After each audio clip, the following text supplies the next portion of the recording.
மழையும் பனியும் நிலத்தை நனைத்து விதைப்பவருக்கு விதையையும் உண்பவருக்கு உணவையும் கொடுக்காமல் அங்கு திரும்பிச் செல்வதில்லை.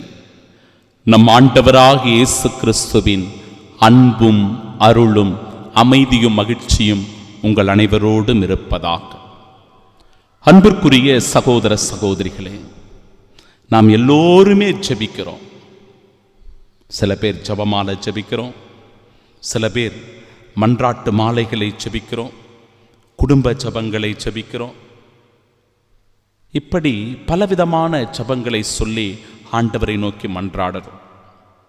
இன்றைக்கு கத்தோலிக்க திருச்சபையிலோ அல்லது பிற சபைகளிலோ நாம் பார்க்கிற உண்மை என்ன அப்படின்னா, கத்தி கூப்பாடு போட்டு ஜெபிக்கிற ஜெபம், உளறுகின்ற பிதற்றுகின்ற ஜெபம், அல்லேலூயா அல்லேலூயா என்று கத்தி ஆமேன் ஆமேன் என்று சொல்லுகிற ஜெபம். இந்த ஜெபங்கள் மட்டுமே கேட்கப்படும் என்கிற நம்பிக்கை பரவலாக மக்களிடத்தில் பரவி கொண்டிருக்கிறது. அது உண்மை இல்லை சகோதர சகோதரிகளே. அது ஜெபமா என்றால் நிச்சயம் அதுவும் ஒரு வகையான ஜெபம்தான்.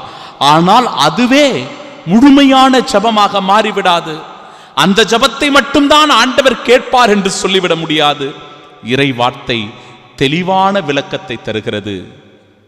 நீங்கள் ஜெபிக்கிறோம் என்கிற பெயரில் பிதற்ற வேண்டாம், மிகுதியான சொற்களை அடுக்க வேண்டாம், நீங்கள் அவர்களைப் போல் இருக்க வேண்டாம். ஏனென்றால் நீங்கள் கேட்கும் முன்னரே உங்கள் தேவையை ஆண்டவர் அறிந்திருக்கின்றார். உங்கள் ஒவ்வொருவருடைய தேவை என்ன என்பதை ஆண்டவர் சரியாக அறிந்திருக்கிறார்.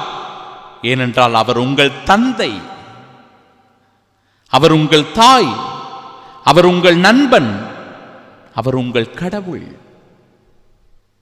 அவருக்கு எல்லாம் தெரியும். என் மகனுடைய தேவை என்ன, என் மகளுடைய தேவை என்ன, என் சகோதர சகோதரிகளுக்கு என்ன தேவை என்பதை ஆண்டவர் சரியாக உணர்ந்திருக்கிறார்.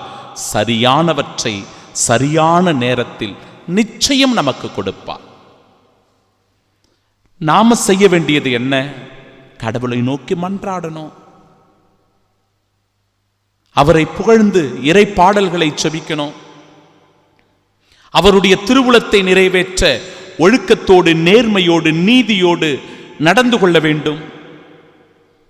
இறைவார்த்தை சொல்லுகிறபடி உங்களுடைய அன்றாட உணவிற்காக ஜெபியுங்க. ஒருவர் மற்றவரை மன்னிக்க நீங்க ஜெபியுங்க.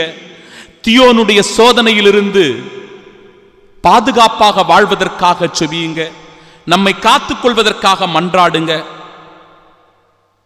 இதோ எப்படி மழையும் பனியும் வானத்திலிருந்து வந்து விதைப்பவனுக்கு விதையையும் உண்பவருக்கு உணவையும் கொடுக்காமல் அங்கு திரும்பிச் செல்வதில்லையோ, அதுபோல ஆண்டவருடைய வார்த்தையும் கூட இருக்கும்.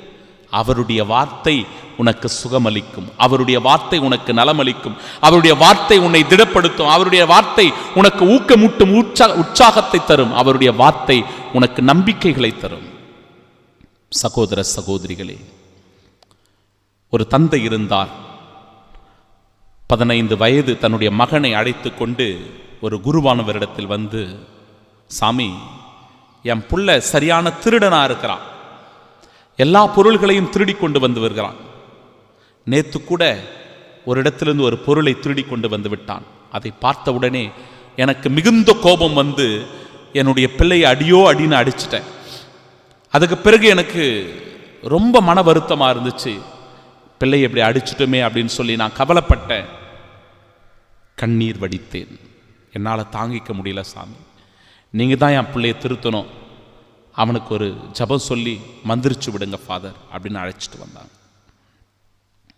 குருவானவரும் அந்த பிள்ளைக்காக சிறப்பான ஜபம் ஜபித்து அறிவுரையை வழங்கினார். அந்த பிள்ளை சொன்னான், ஃபாதர், இனிமேல் நான் திருட மாட்டேன், என் அப்பாவுக்கு விரோதமாக நான் நடந்து கொள்ள மாட்டேன். எப்பொழுது என் தந்தை என்னை பார்த்து கண்ணீர் வடித்தாரோ, எனக்காக அவர் வருந்தினாரோ, தன்னை வருத்திக் கொண்டாரோ, இனிமேல் நான் திருட மாட்டேன் ஃபாதர்.